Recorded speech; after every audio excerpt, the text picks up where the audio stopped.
Kings and Generals, the channel Kings and Generals. This is Alexander the Great's conquests and the Adoki Wars. I don't know, man. You know, my knowledge of Alexander is very shallow. I know some things about Alexander, but I don't know the full story. You know, this will be very informative. Balkan campaign.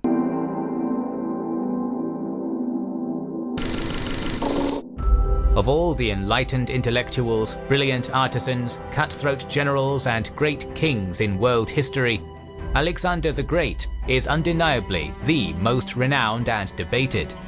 Was this most legendary Macedonian king an enlightened ruler or a debauching tyrant? Did he eventually succumb to alcohol or belief in his own godhood? We here at Kings and Generals, after a long delay, hope to provide some insight into all of those myriad questions and many, many more. Welcome to our series on the stunning conquests of King of Macedon, Alexander III. Our first video will cover just how Alexander recovered from the epochal death of his series on those myriad questions and many, many more. Welcome to our series on the stunning conquests of King of Macedon, Alexander III. Our first video will cover just how Alexander recovered from the epochal death of his father, Philip II, and consolidated power. Many scholars note that Alexander's education under Aristotle was crucial for his future endeavors. Thanks to our modern technology, you can learn from thousands of geography to him means learn, and as it has producing Skillshare. If you want to make this is the perfect place to start. Is also in learning and improving. The description will.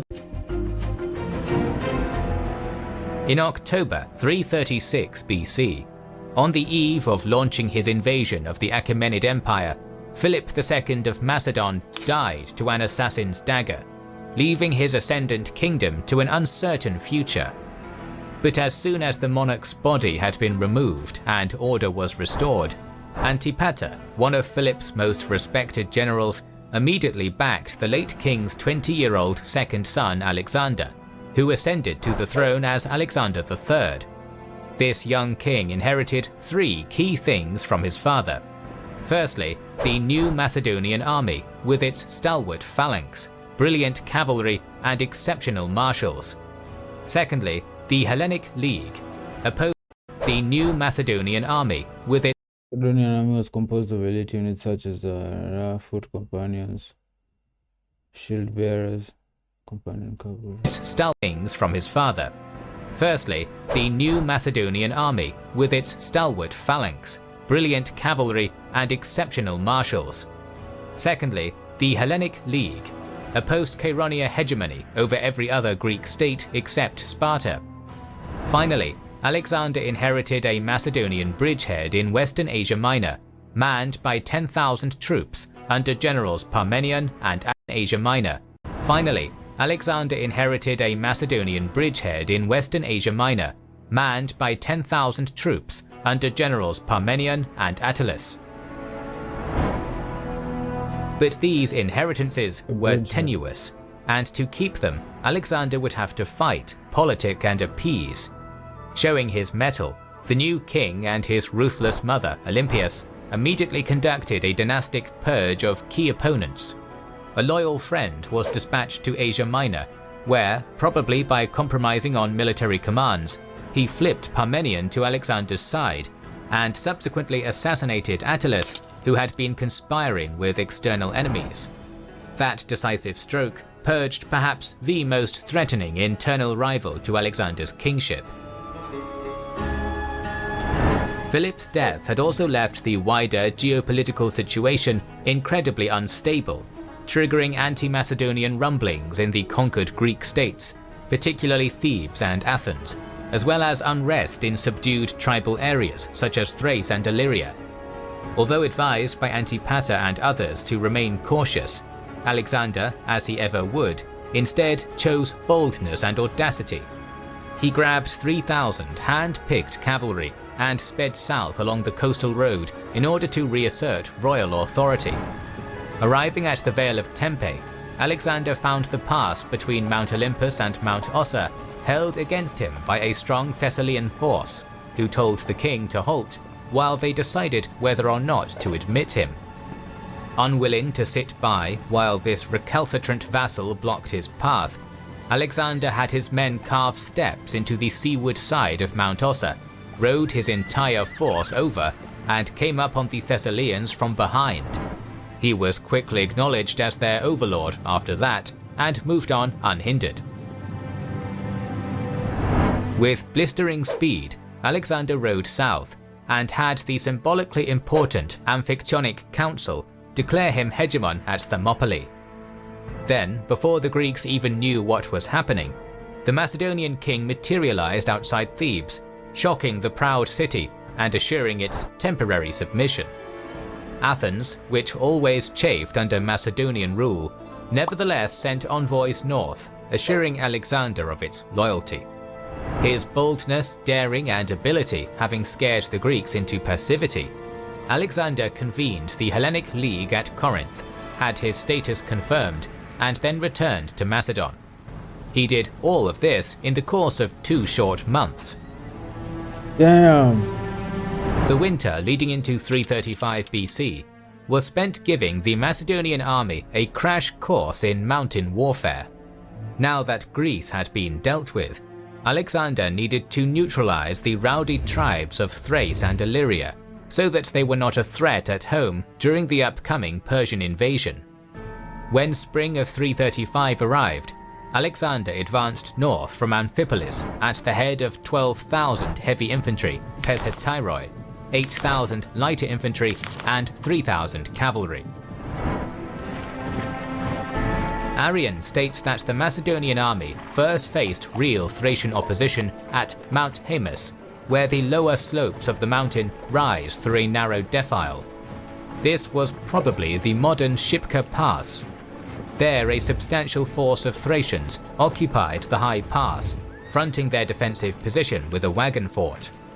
But Alexander, prescient both to his own weakness and the Thracians' offensive bent, realized that it was their plan to send the wagons crashing into his locked phalanx.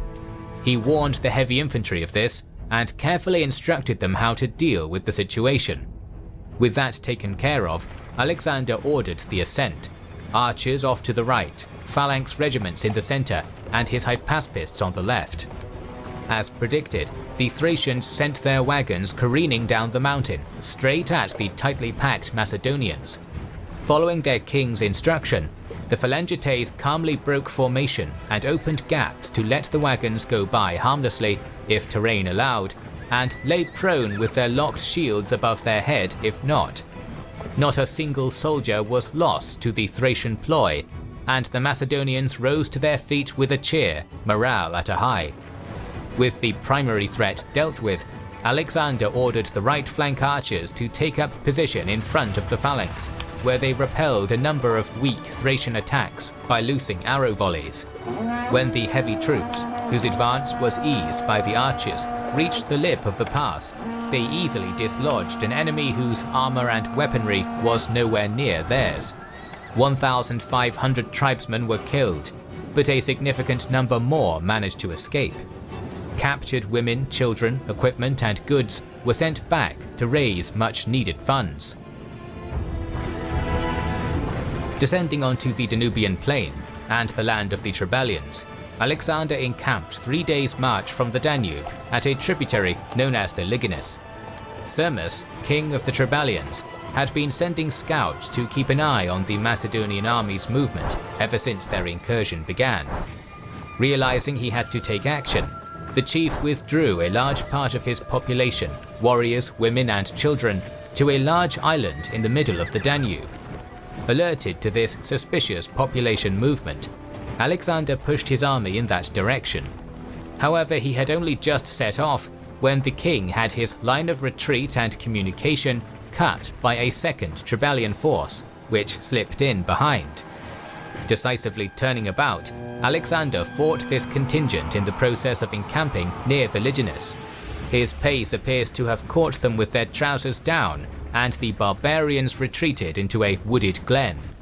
Loath to risk his heavy infantry, the king formed them up, but brought forward his missile troops to pepper the lighter-armed Trebellians with arrows and bolts, until, unable to endure the hail, they charged out. With his Thracian foe now shorn of their defensive terrain, inside which they were notoriously good fighters, Alexander sent a wing of Hetairoi at either flank, while the phalanx cut the tribesmen to ribbons. 3,000 of them died, at the cost of 54 Macedonians. 3 days' march later, and Alexander reached the Danube directly opposite Sirmis's island refuge, known as Puke. There, as planned, he rendezvoused with a small squadron of warships sent from Byzantium, manned them with heavy troops and archers, and launched an attack on the island. Unfortunately for the Macedonians, a mixture of dogged resistance, limited avenues of attack, and a fierce current led to the failure of this attack. Seeing he was getting nowhere, Alexander withdrew the ships to the southern bank. By that time, a formidable band of 10,000 nomadic Getae infantry and 4,000 horsemen had gathered on the far side of the Danube. Rather than seeing this as a threat, though, Alexander saw an opportunity. Smash the Getae, and the island might well surrender out of sheer terror. But his army had to cross the Danube, and his small fleet was not enough. So Alexander ordered that every single native canoe and craft be gathered up, so that floats could be made from tents stuffed with hay. Thus provisioned with such a makeshift fleet, that night, masked by the darkness, Alexander boldly ferried 4,000 of his infantry and 1,500 cavalry across the Danube. Successful, he disembarked them on a section of the north bank, which was masked from the nearby Getae by tall fields of grain. Just before dawn, the king drew up his forces with infantry in front to flatten the grain with their sarisi and cavalry behind. The moment Alexander's strike force broke through the grain, the king personally charged his 1,500 cavalry straight at the Getae, while the terrifyingly disciplined Macedonian phalanx went forward in lockstep. Impacted by the fearsome companion cavalry and faced with the pincushion phalanx, the Getae collapsed and fled to a nearby town 4 miles from the river. But hotly pursued by the Macedonians, the semi-nomadic Getae mounted as many civilians as they could and fled onto the steppe. After leading his triumphant troops back to camp on the south end onto the semi-nomadic Getae mounted as many civilians as they could and fled onto the steppe. After leading his triumphant troops back to camp on the south shore, Alexander's prediction became reality. Sirmis and his Trebellians, awed into submission by this display of martial prowess, sent envoys of capitulation to the king. At about the same time, an embassy of tall Celts arrived, desiring Alexander's friendship. The king asked these veritable giants what they were scared of, hoping they would say his name. Instead, they famously remarked that they feared that the sky would fall on their heads. Alexander was not pleased, but sent them off as friends. With the potential danger posed by Thrace adequately cut down, the Macedonian army marched south via the Shipka Pass. Rather than turning south, Alexander pivoted west and entered the domain of his ally, King Langaris of the Agrianians, who had accompanied the king on campaign with his force of deadly Agrianese skirmishers. There he learned that the 3 Illyrian rulers, Cleitus, Glaucius, and a prince of the Etoriantes, were in revolt against him. But for the moment, all of the king's enemies were scattered. So, leaving his faithful Agrianian colleague to deal with the Etoriantes, Alexander sped to assail Cleitus's mountain stronghold at Pelium before the Illyrians could join forces. The plain on Alexander, Cleitus, Glaucius, and a beat the king on campaign with his force of deadly Agrianese skirmishers. There he learned that the 3 Illyrian rulers, Cleitus, Glaucius, and a prince of the Etoriantes, were in revolt against him. But for the moment, all of the king's enemies were scattered. So, leaving his faithful Agrianian colleague to deal with the Etoriantes, Alexander sped to assail Cleitus's mountain stronghold at Pelium before the Illyrians could join forces. The plain on which this citadel stood, dominating the Apsus Valley, was surrounded on three sides by densely wooded hills, which could only be traversed by a narrow pass. It was hard to get in, but also hard to get out. The moment Alexander marched his army onto the plain before Pelium, its defenders withdrew to safety behind the walls. Such freedom of the land allowed the Macedonian king to encamp and begin pulling forward his siege equipment. That proved to be a tactical error on Alexander's part. Less than 24 hours later, Glaucias and his Tolentian relief force arrived, occupying strong positions on the wooded heights encircling Pelium and trapping Alexander. In need of supplies, the king dispatched the baggage train and a mounted escort under Philotas to forage near the hills. Noticing this, Glaucias shifted his forces and almost encircled Philotas, but Alexander reacted swiftly. Moving to Philotas's aid with a picked force of Agrianes, Hypaspists and 400 cavalry, the king managed to save his comrade and send Glaucias back onto the hills. Despite this small win, the fact remained that the Macedonian army was in a bind, caused entirely by the king's hasty miscalculation.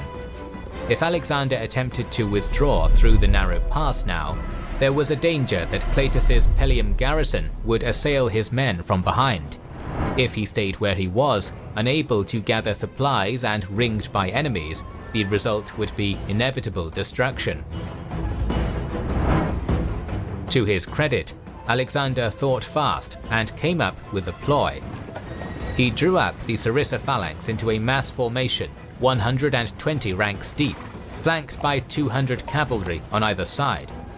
Then the king had his highly disciplined infantry conduct drills. At a signal, the phalangites would have, in perfect unison, raised their sarissai to vertical before lowering them to horizontal. Like a programmed machine of war, they pivoted right, left, back and forth again, all in utter silence. Disconcerted and enthralled by this unprecedented display of martial prowess, the barbarians were not ready when Alexander gave his final signal. Suddenly, the infantry clattered their spears against their shields and raised a war cry. At the same time, the left flank of the Macedonian Hetairoi seamlessly formed into a wedge and charged a portion of Glaucias's men guarding the hills. The demoralized Taulantians, taken aback by the charge and the noise, mostly abandoned their hilltop positions and withdrew into Pelium.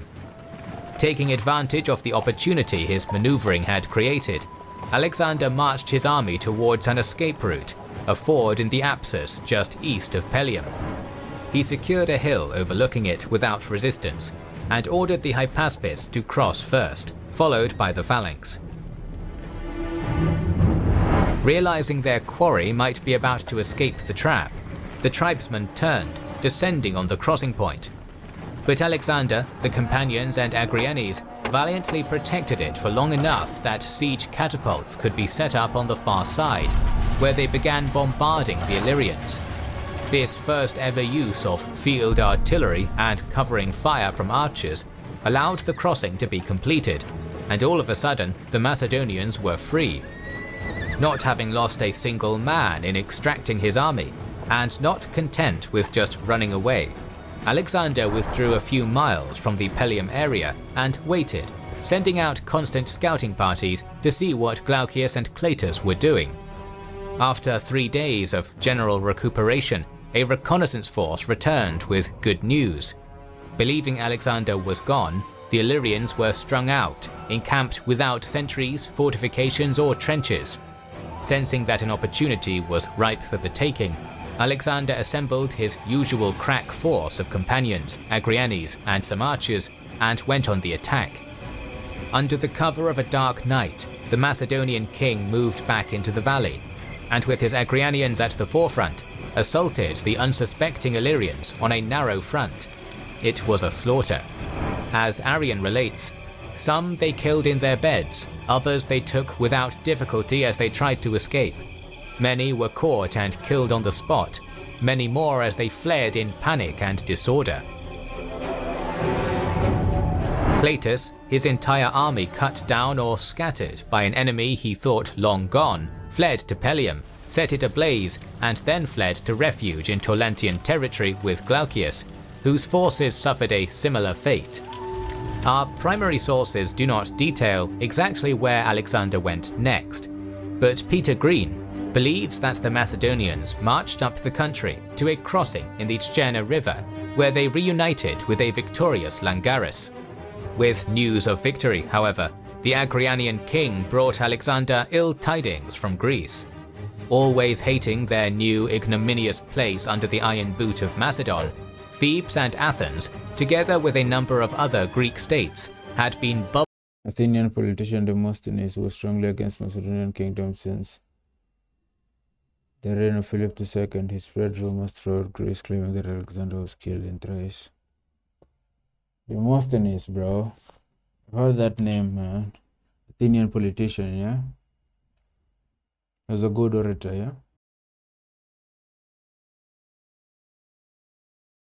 Thebes and Athens, together with a number of other Greek states, had been bubbling towards revolt for some time.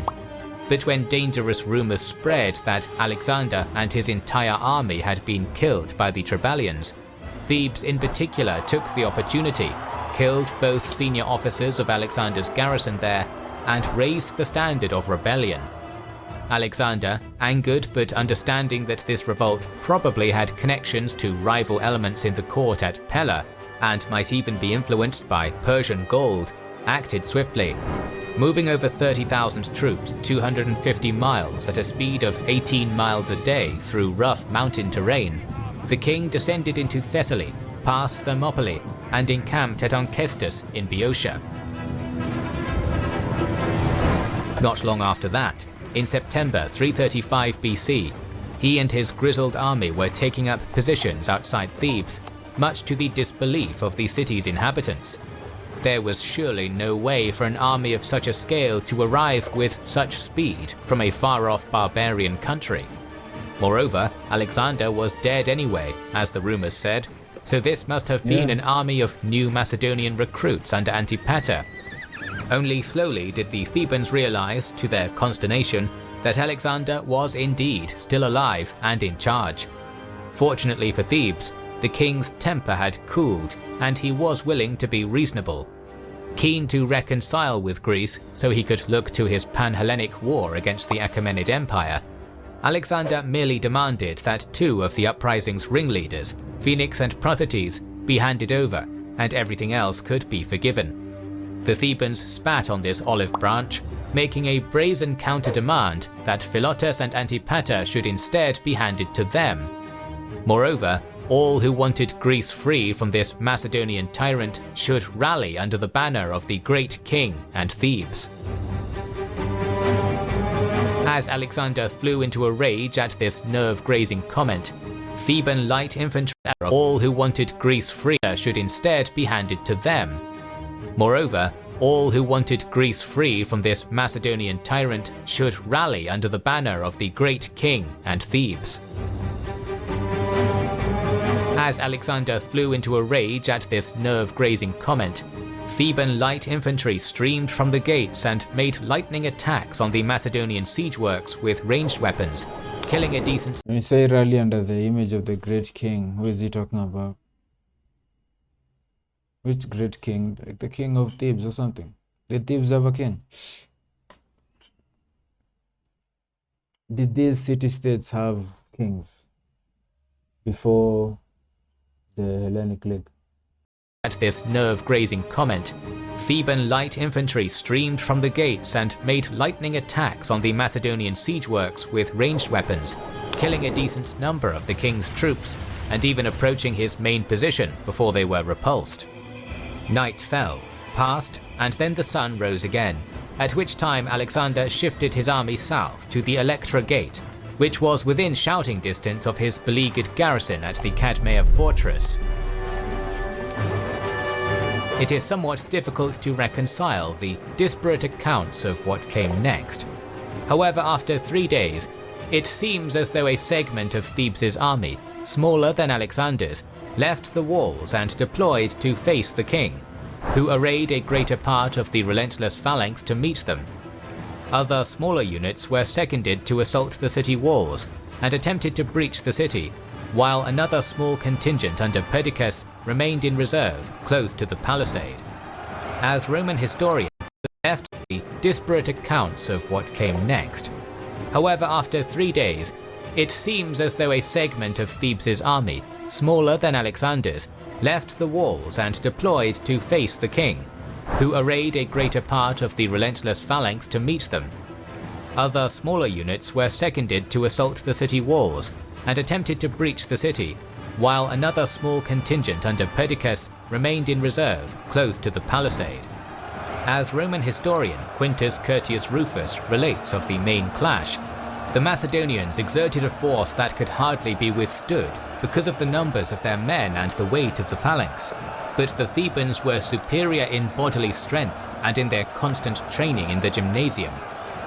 Fighting with grim determination to defend their families and city from slavery, the defenders came within a hair's breadth of breaking the phalanx. However, at the decisive moment, the mobile reserve units under Perdiccas outflanked the Theban line and managed to break into the city itself, swiftly followed by a detachment of Alexander's archers. Worse still, the Macedonian garrison in Cadmea, noticing the opportunity, broke out and caused even further disorder. When the king had his phalanx redouble their assault, the Thebans, realizing that the enemy was inside the walls, routed. Their cavalry managed to flee across into open country. The throng of stampeding, terrified hoplites was so great that the Electra Gate became clogged and could not be closed before the main body of Alexander's infantry got inside. Bitter, brutal street fighting followed, during which a contingent of Thebes' soldiery fought a valiant last stand near the Amphium. But the Macedonians and their allies, sweeping atop the walls and around the streets, butchered them from every side. Thebes was brutally sacked. Arrian tells us that the main culprits were Alexander's resentful anti-Thebes allies from Boeotia, such as the Phocians, Thespians and Plataeans, but the Macedonians certainly played a part. Doors were kicked in, houses and temples throughout the city stormed, and their occupants murdered or subjected to outrage without limit, be they man, woman or child. By nightfall, the bloodbath had claimed 6,000 lives, and 30,000 more were captured. Alexander entrusted the broken city's final fate to the allies, who had been long subjugated to it. As he probably intended, these Boeotians decided that Cadmea would remain garrisoned, but the remainder of the city was utterly annihilated, and its land divided among the allies. Every woman and child would be sold into slavery. News of Thebes' grisly fate reverberated around Greece like an earthquake, prompting the execution of anti-Macedonian demagogues and the calming of revolts before they began. Compliance was the order of the day. Turning his burning gaze to Athens, which had remained aloof, despite having played an obvious role in the outbreak, Alexander coldly ordered the great city to turn over 10 strategoi who had opposed his interests. Instead, an Athenian known as Demades went to Alexander and managed to persuade the king to forgive and forget, which he reluctantly did. But this final clemency didn't avail him in the long term. With Thebes' unprecedented and shocking extermination, Alexander hammered the final nail into the coffin of his relationship with other Greeks. Outwardly, they collaborated with cynical obsequiousness, as Peter Green tells us, but they never forgave him. After their first shocked terror had worn off, the attitude of the Greeks towards Alexander hardened into a bitter and implacable hatred. But for the moment, the king was not overly concerned with that. The invasion of the Achaemenid Empire was now imminent, and we'll talk about it in the next episode, so make sure you are subscribed and have pressed the bell button to see it. Please consider liking, commenting and sharing, it helps immensely. Our videos would be impossible without our kind patrons and Bad boy. War criminal though. This was um this was the norm back in those days when a city got sacked. You know, if you don't surrender the city and they have to siege and break in, you know, usually what follows is very fucked up. That's usually like that's the threat. That's the risk you take when you refuse to surrender the city, and they have to take it. They do that to the entire population. I've noticed that in all these stories about these generals from back then. Probably happens today too, man. But this was the norm, man. I wonder if Alexander started that whole thing.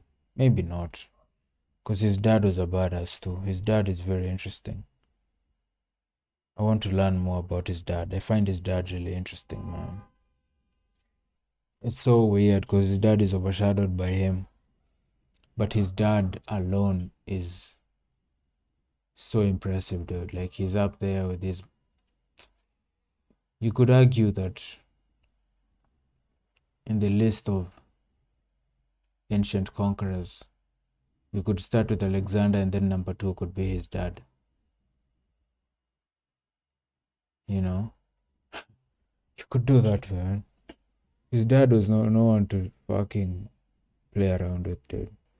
So this was mostly him reacting to the assassination of his dad, just the aftermath, trying to cement himself and solidify his position before you start looking at conquering Persia, the Achaemenid Empire. You have to make sure you're solid at home, you know, because if you leave and your political rivals make moves and fuck you over, you're done. If you leave and other neighbors invade your shit while you're away, that's what you're fucked. You know, so he quells rebellion. He quells rebellion in Greece. Yeah, people fall in line. He gets himself crowned as leader of the hegemon. Then he starts going after potentially dangerous neighbors that might try some shit while he's gone. Illyrians, Thracians, you know, destroys them. Dude is so bold, man. He just goes straight in. Like, you can see the boldness in his approach. He was so confident in himself and in the strength of his army and superiority of their tactics, I think. But there's also a personal belief that he has that is just so, you know, he's so young too, man.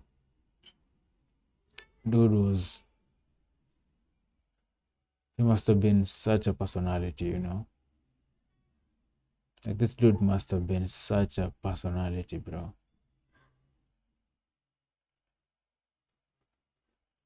But, you know, also there's the atrocities.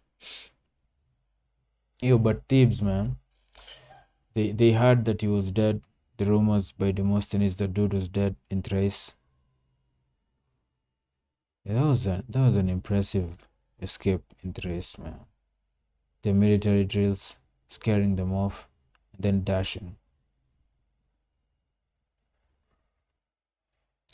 The military was ahead. You know, me I usually picture, I think, Macedonia. This is where Philip II is the goat for me. I feel like the Macedonian military that was being assembled by Philip, because he was about to invade Persia. Yeah, the army he'd assembled, bro, was so ahead of everyone else. Because he was invading Persia too. Like, it was his plan originally to do that. Alexander ends up doing it, but it was his plan originally to do that. And the squad he assembled, the military he assembled, is crazy. And big up to Alexander for knowing how to do it too, man. How to apply the military properly. I feel like, but Alexander was already like a legit military commander by the age of 20. By the time his dad was dying, he was already like legit. He could do it already. So, and then you have people like Parmenion, Antipater. Like, he was surrounded by a lot of knowledge too. Then you have the shit with Aristotle, man. And then you have him being surrounded by people like Parmenion and Antipater and all these guys. I'm sure they were guiding him through a lot of things, giving him advice. But then him coming in clutch with the decision making, because he didn't always listen to their advice or their recommendations or suggestions. Sometimes you'd be like, okay, I hear you, but we're going now, we're not waiting till dawn type shit, like at the Granicus.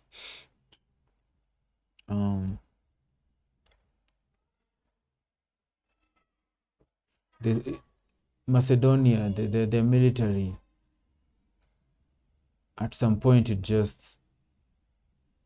developed almost like light years. Maybe it's the Sarissa and the Phalanx. I feel like, was that the biggest difference? The Sarissa and the Phalanx. I feel like it shouldn't be that difficult to copy. But maybe there was a science to it that the Macedonians,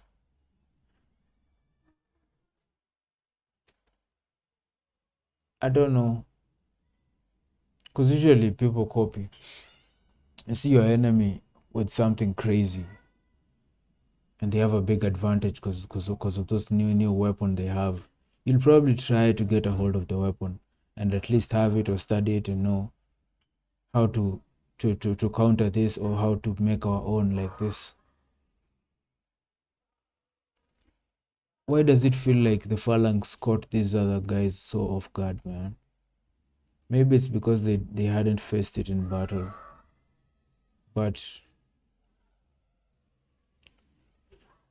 I feel like with how involved Persia was all up in Greece's business, Persia was super invasive. Like, they interfered a lot with Greek politics, and I feel like with how nosy they are and how much they interfere and stuff, I feel like by the time Alexander was,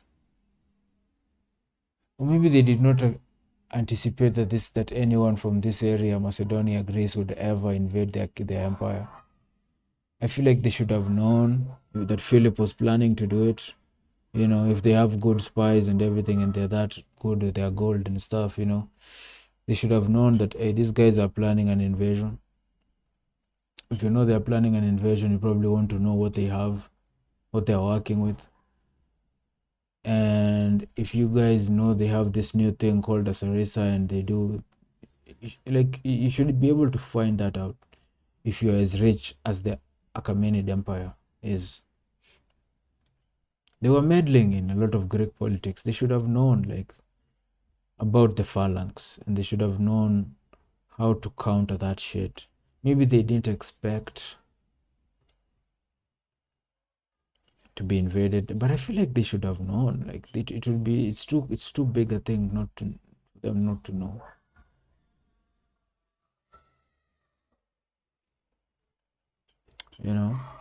Because it feels like but maybe it's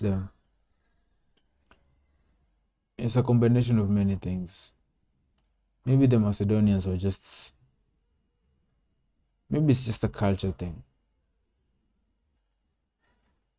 maybe the Macedonians took to it like a cultural thing. Like the Sarissa became, you know, a big thing with their culture and stuff, and they really mastered it, but everyone else was not interested, you know, and they didn't realize just how advantageous it is when used properly, like Alexander using it, you know.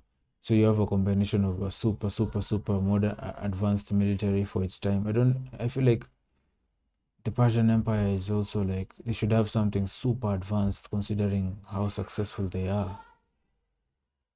Like this is such an underdog story. You have to can't forget it's an underdog story, man. Because even the Greek city states that are in the League of Corinth, before they got conquered by Macedonia, they were very snobby towards Macedonia. So this is a very underdog story in them conquering Greece and taming these Greek city states. So that's impressive by itself. And then going on to invade Persia, bro. That's like underdog times two, man. Underdog squared, like it's underdog, man. Like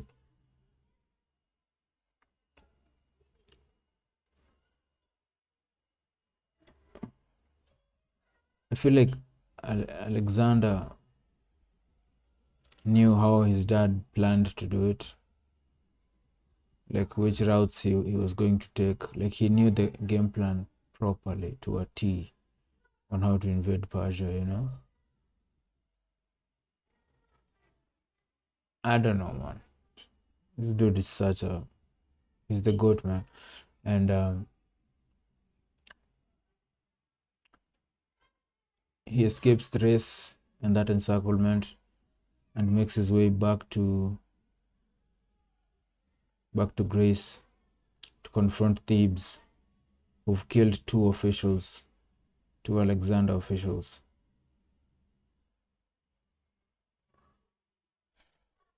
They took a stand, man, and they fought, you know?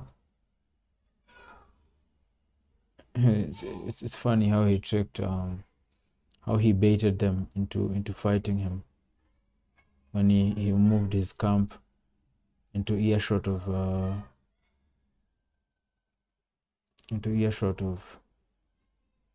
the military base or whatever. Probably shouting at them, like calling them out, like to the point where these Thebans are just like, yo, we have to do something, man.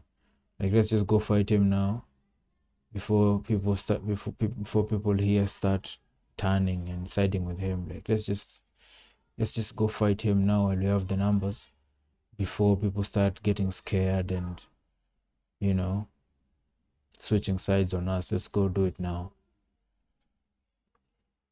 Then, you know, it begins like that, man. That's all he wanted. He baited them out of their strong position, man. Like Agincourt. The French were baited into charging. That type of thing. It's like taunting someone. You make them come out of their house to fight you, and then you just shoot them when they were safe in their house, but they couldn't handle the insults. Not the insults. It's the questioning of the manhood. You know, calling me a pussy, bro. I'm not a pussy, man. Okay, I'm coming out. Come out to get fucking blasted. The thing with the courage is pushing them. That was genius. Like Alexander he was very like it's crazy how good a commander and a strategist he was at that age, which usually makes me wonder, was it the guys around him? But it can't be, like, you know, it's the Alexander spirit, it's the Alexander bravery, boldness that's driving this whole fucking thing. But when it comes to the strategies, I always wonder, like, this kid, man, 20 years old, coming up with all these creative methods of this guy. I can't wait to continue this. He's amazing, man. I'll see you guys in the next one. This is Alexander the Great's Conquests Balkan Campaign 335 BC. Part 1. Let's just call it part 1.